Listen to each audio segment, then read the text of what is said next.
বিশ্বের 5 জনের মধ্যে একজন কারিয়ে কোরআন। বাইতুল্লাহর রমজানের তারাবির নামাজ পড়ায় বাইতুল্লাহতে। তার তেলাওয়াত শুনলে কলিজার মধ্যে নূর সৃষ্টি হয়, দিলে শান্তি হয়। যার কলিজায় শান্তি নাই, 1 ঘন্টা তার তেলাওয়াত শুনলে কলিজায় শান্তি আসবে। তার 12 ঘন্টায় গোটা কোরআন কারীম কি আছে, ইউটিউব ফেসবুকে আছে, 12 ঘন্টা ফুল কোরআন আছে। যদি আপনার ঘরের মধ্যে আপনি সারা দিন তার কোরআন চালু করে দেন, আপনার ঘরে আল্লাহর রহমত নাযিল হবে। আর টেলিভিশন চলতে 24 ঘন্টা, কথা কন না কা? দেখলাম তার মাত্র 23 মিলিয়ন, 2,30,00,000 তার ভক্ত। আর মুসলমান কত? 200 কোটি, কথা কয় না? মুসলমান কত? 200 কোটি। 200 কোটি মুসলমান থাকার পরে আপাসির ফলোয়ার্স, তার ফ্রেন্ড, তার বন্ধু মাত্র 230 কোটি।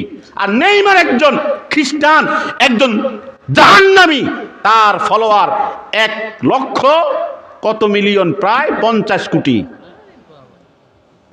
আপনারা বলেন এগুলো মুসলমানের ছেলে না? কথা কন না কা? তাদেরকে ফলো করে রাখছে। এই জন্য মোবাইলের কি হবে? হিসাব হবে। মোবাইল কি হিসাব থেকে বাদ যাবে নাকি?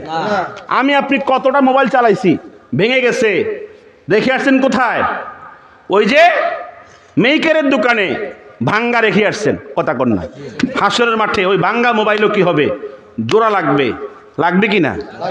এটা আল্লাহর সামনে, ওই মিজানের পাল্লার সামনে উপস্থিত করা হবে।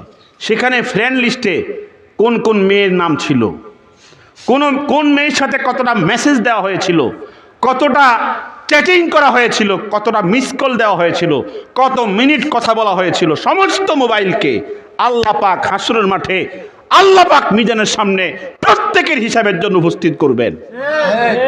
কথা কন না কা?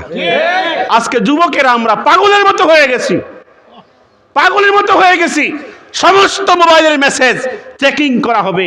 দুনিয়ার বাবা, দুনিয়ার মা হয়তো মেসেজ খুঁজেও পাবে না, কিন্তু আল্লাহর আদালতের মধ্যে, আল্লাহর হিসাবের সামনে কোনো মেসেজ, কোনো চ্যাটিং, কোনো মিনিট ফাঁকি ঝুঁকি দেওয়া যাবে না।